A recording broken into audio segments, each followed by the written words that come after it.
There's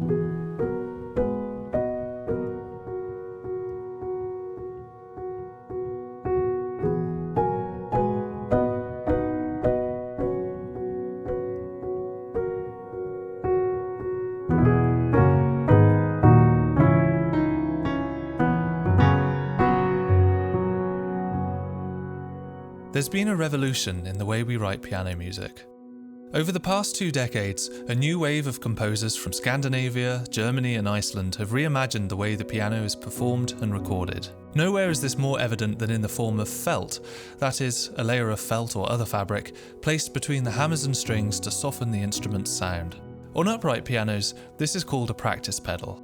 And when you record this with a pair of microphones placed incredibly close, it gives the piano a more delicate and intimate sound than ever before, a sound that has reshaped the music industry.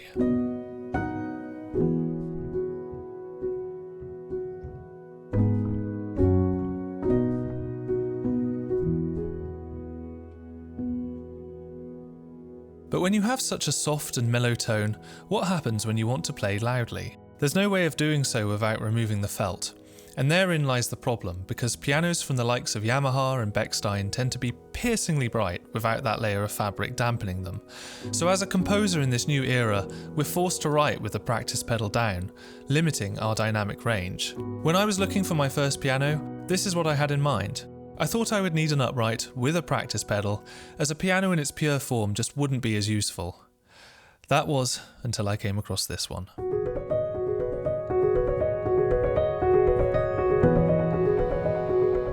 A 1907 Blüthner grand piano with a delicate harp-like tone and incredible dynamic versatility. Play softly and it sounds like a living room upright. Play harder and it opens up into a bright, lyrical performance.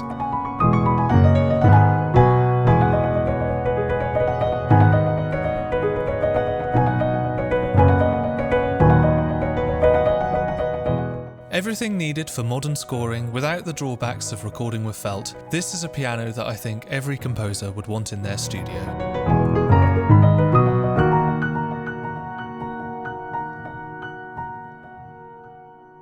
My name is Marcus Warner, I write music for a living, and for the first time ever, I get to present to you my very own sample library, Lighthouse Piano.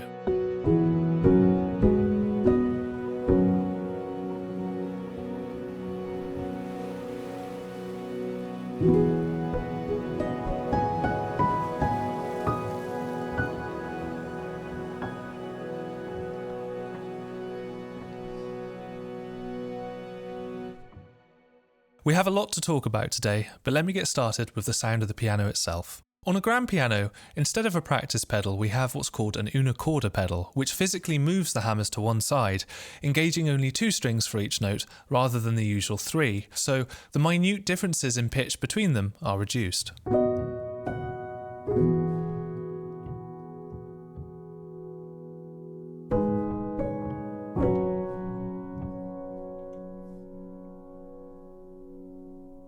When translating this into virtual form, we decided to lean into this.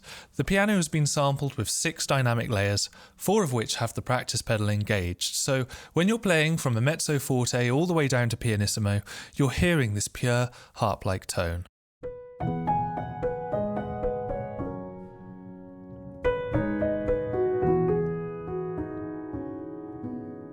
Then, as you increase dynamics, the piano naturally opens up, the pedal is inconspicuously released, and you smoothly transition into a bright, concert-like sound.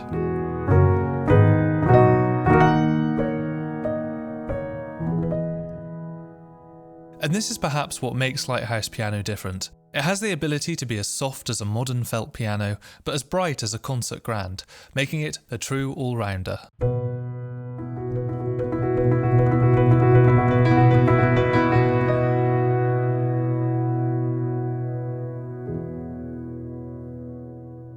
But what makes this so exciting is the many ways you can fine-tune the piano to suit what you're composing. You have 3 microphone positions, all recorded in exquisite detail, which bring out the different characteristics of the Blüthner.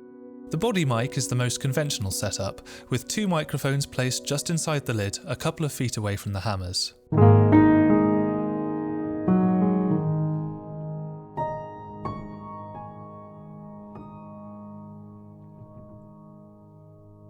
The player mic is essentially the listening perspective of the pianist. Two small diaphragm condensers placed in front of the instrument at about head height, offering an immersive point of view.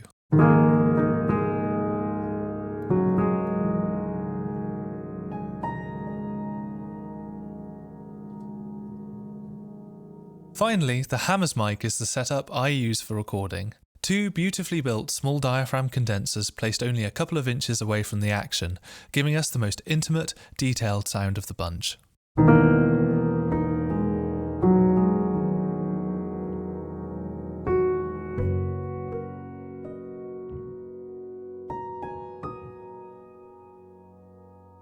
I personally think this sounds the closest to a felted upright piano, as this is usually the way you'll see them recorded, and picks up each and every detail of the keys being pressed and the pedal being raised and lowered. What's more, if you go to the noise controls found here on the lower left, you can actually change the volume of these details and get them exactly right.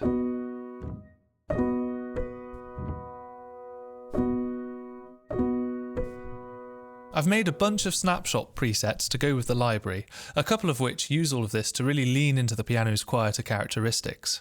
Here's one called Perfect Felt.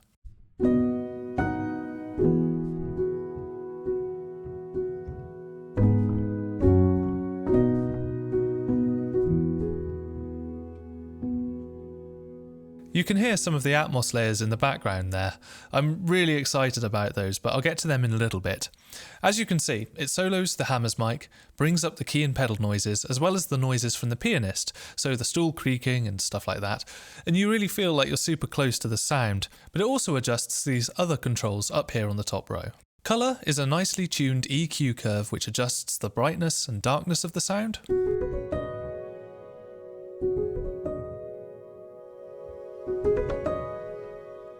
Timbre shift does something similar, but it actually does so through shifting the samples. So if we raise this, each note is using a sample recorded 4 semitones lower,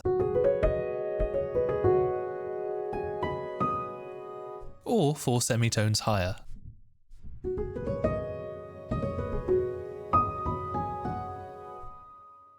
So again, it's like a brightness and darkness control, but changes the character of the sound in a slightly more nuanced way. And speaking of character, this third control adds some saturation and EQ. It also compresses the instrument slightly, and in keeping with the reduced dynamic range of true felt, this snapshot has the character turned up. But here's what it sounds like turned down for comparison.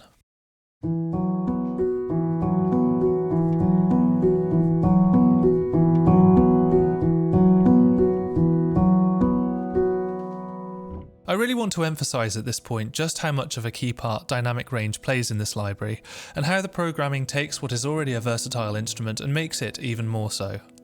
What we've looked at so far has been what I would say is the kind of fine-tuning stuff, as if we were adjusting a live recorded instrument in post. But for me, the heart of this library is in the response page, found here on the left. Here you have controls for timbre scaling and volume scaling. Volume is obviously in respect to the volume. Timbre is in respect to the samples, so if I adjust the min and max to make the line completely flat, for example, no matter how hard or soft I play the keys, we'll always get that sample range, of course, with at least 4 round robins.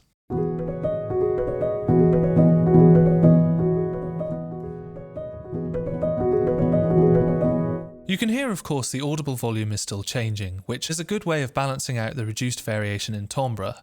So you can use these controls hand in hand to get the exact piano sound you need.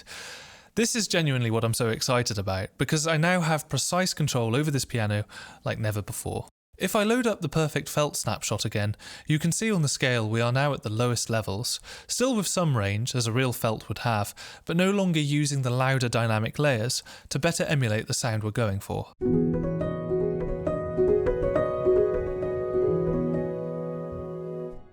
And again, hand in hand, I've brought the minimum volume up, as a felt piano tends to be a bit limited in that department also. I would say the result is pretty convincing.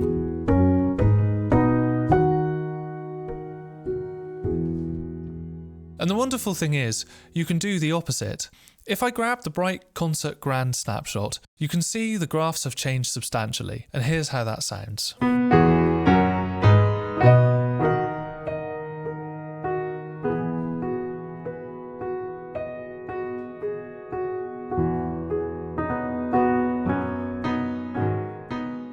The timbre scale's minimum has been brought way up, so even when you play softly you're still getting bright concert-like samples, but the volume range has been increased, making those dynamic layers more varied and realistic. The final thing to note is the curve control, which I had a lot of fun playing with as it kind of biases these controls in one direction or the other. So say you want this to be mostly just forte samples and only get the fortissimo samples when you really hammer it, you can adjust the curve like so. I would say this is a good way of adjusting the range to better suit your specific keyboard, so give it a try.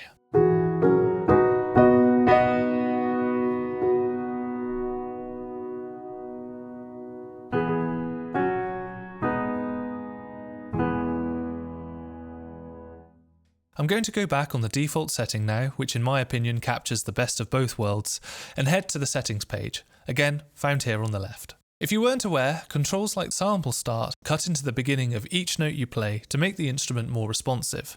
In this case, all the way to the left is the full, uncut sample. It tells us here there's a 100 millisecond delay between pressing a key and where the note truly begins. And this is what you want for your final track, because it means you're getting the full recording, and that sounds more realistic. But it is slower, and if you quantize the notes to the grid, they're going to sound a bit out of time. So here's what you do. Most DAWs have what's called track pre-delay, where you can tell the notes to play slightly earlier or later than where they visually appear, and you can use this to offset that latency. So to start, set the latency in the library to 0. Play something in, which is way easier than trying to do it with 100 milliseconds.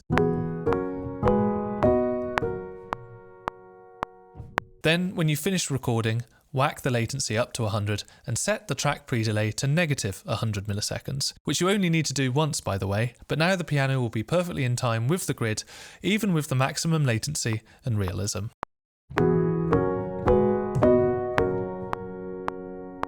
You could do this each time you play, or just have the latency set at 0 for the whole project, and then, when you're ready to export, change both it and the track pre-delay. But either way, it'll take you just that little bit further in making your virtual instruments sound like a live recording. Phew. Okay, back to the controls. Pianist noise density adjusts how often you'll hear things like the stool move and the piano creak. Clarity filter is good for reducing the thumping of the hammers, which can be quite prevalent in the upper range with such a close mic'd setup.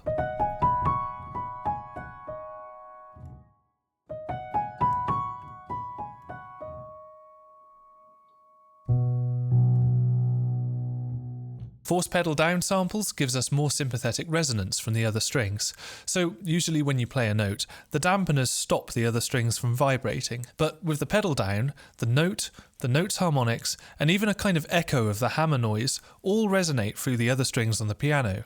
And here's how that sounds.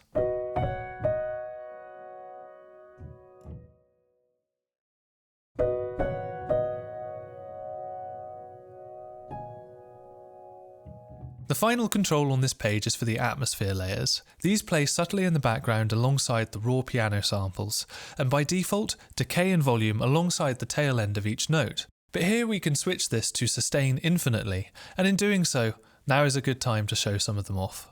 I'm biased, but I love the Atmos layers in this library. They can be found here in the Layer Mix tab, and the volume of them can be adjusted with both these level sliders on the right, or this overall atmosphere intensity knob, which is controllable via your mod wheel.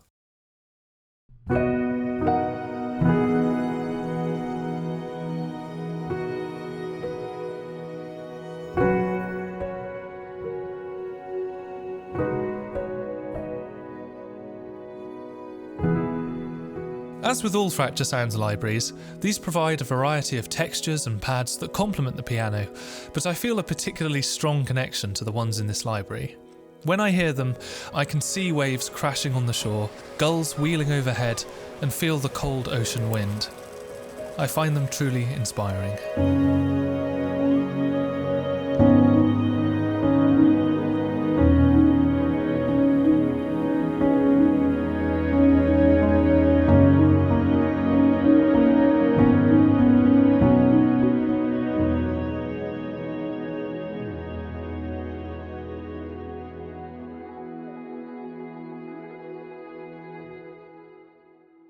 You can mix and match the individual layers here on the right, and as you can hear, I've made a few snapshots that combine them in ways that I personally enjoy. Aerial Divers makes use of a layer called Plunge, which, along with Biscay, Kelpie and Squall, are designed and recorded by myself. Here's a snapshot I call Ocean Orchestra.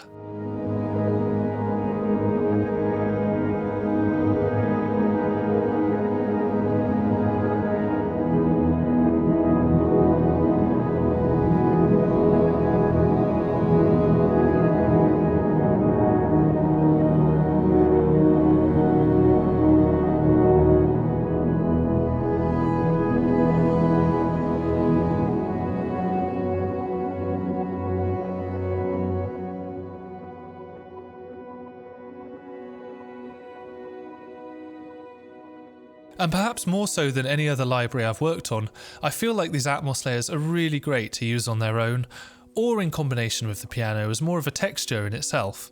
So for example, with the space controls, the only ones we've not yet touched on, you can add reverb and change the stereo width as a final touch to the sound you've made. If you click on these two cogs to the bottom right here, you'll bring up a whole selection of reverb settings, including several unique types of reverb. Here's my personal favourite, Shimmer, which is used in my personal favourite snapshot, Hello Seattle.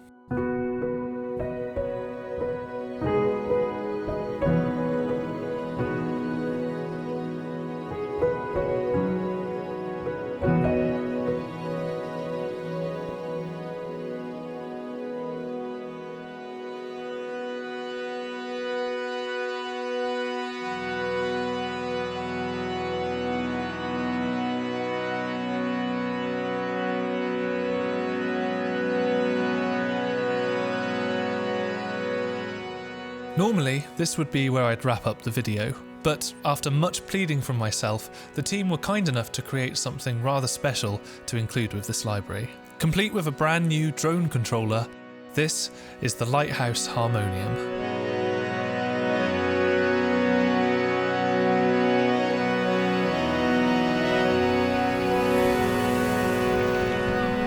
A bit of a random choice, some might think, but hey, this is my library, and the Harmonium is a huge source of inspiration for me. It's been a bedrock of many pieces, and great to improvise and sing over.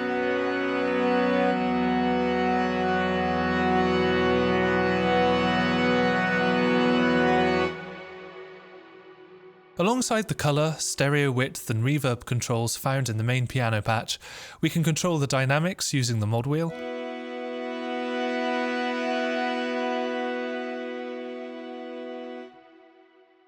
and shape the attack of each note depending on how soft or hard we play.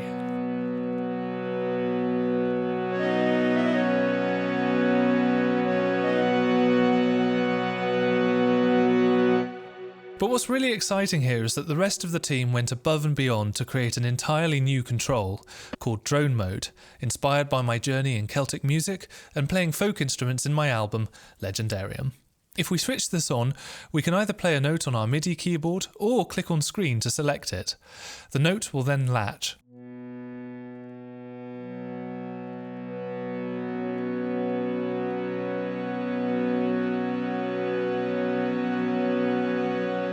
Pressing the notes again will turn them back off. And over on the right are controls to pause, play, and clear the notes entirely, and these can be controlled via key switches found at the lower end of the keyboard, C0. Finally, if you select Sync to Host, the notes will only play when your DAW is playing, so you can choose the drones you need for a piece without it getting too relentless. And for me, this whole mode is fantastic. I've always wanted to load up an instrument in Kontakt like so, set some notes to play along to, and do so on another instrument just like that.